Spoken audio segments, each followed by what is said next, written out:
Hi students, in this class I am going to discuss the concept of PL bar SQL procedure. Okay, let us move on the session. In this PL bar SQL procedure, we are going to discuss about the basic of 3 steps. What is the steps means? First one, how to create a procedure. Then second one, how to call the procedure.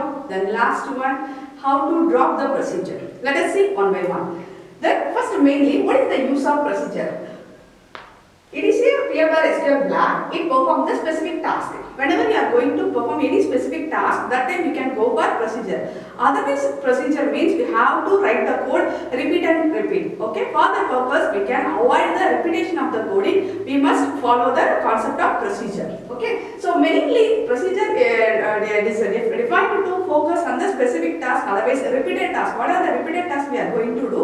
That kind of task can be defined with the help of procedure.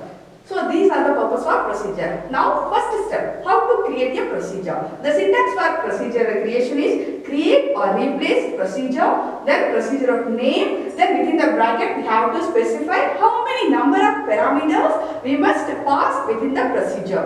So that one is specified with the parameter, then yes, declaration section, then begin, execution statement, then whenever we want to specify any exception also, we can able to specify the end procedure name. Okay, so first create or replace a procedure, then procedure name, then what are the list of parameters we must specify, then what is the declaration part we want to make it, that is possible in the declaration section. After that only the execution statement only specify what is the specific task we must define within the procedure, that can be defined within this execution statement. Okay, so these are the syntax for the procedure. The next one I can define an example for the procedure. Here declare, so declare means what is the declaration part I can able to create. So in this program I can specify 3 variables. So I can define here A number, B number, C number. What is the number specified means? This is the specified the data type. These 3 variables belong to the number data type, that must be specified with the keyword number. The next procedure, here is the procedure creation. So procedure name, X in number, Y in number, Z out number. Can you see the difference between these 3 variables? In X and Y I can specify in, Z I can specify out. What is the use of this kind means?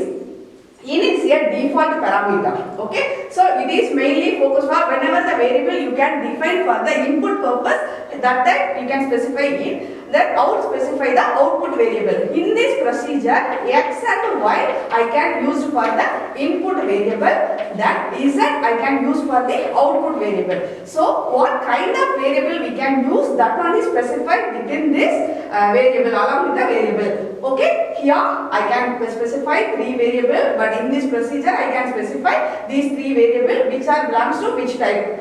Okay, the next here procedure name is find mul, then the list of parameter, that is, then here only what is the actual task of this particular procedure. Here I can multiply these 2 variables X and Y. So X and Y we can get the value from the user, then the result can be stored with the Z variable. So Z I can specify here out parameter. Okay, this single statement I can able to specify with the help of procedure. This is the execution part. Okay, after that end the procedure. Okay, so here in this section what we define means first step over, procedure definition over. In this procedure I can able to specify find mul is the procedure name. In this procedure I can able to multiply 2 variables X and Y and store the resultant variable Z. So for the purpose only I can specify here X and Y in, the result as the out. Okay, output variable. Okay, here function procedure definition is over. Here I can define for the function call. So here the function call I can able to use one more begin statement. Then I can assign the value for these 2 variables A50, B10, then find mul. This line can be called as the procedure call.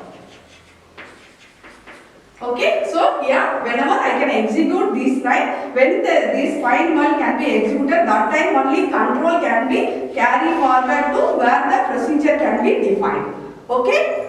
Then next after that I can call the function, then I can find the value of z. Here I can a 50 B10, so I can make the multiplication. So answer is 500. This 500 can be stored with the variable z. So this only I can able to find the resultant variable 500. Okay. This is the example for how to create a procedure and how to call within the same program. Okay. Here we can able to call the procedure in one more step also. That only I can specify here.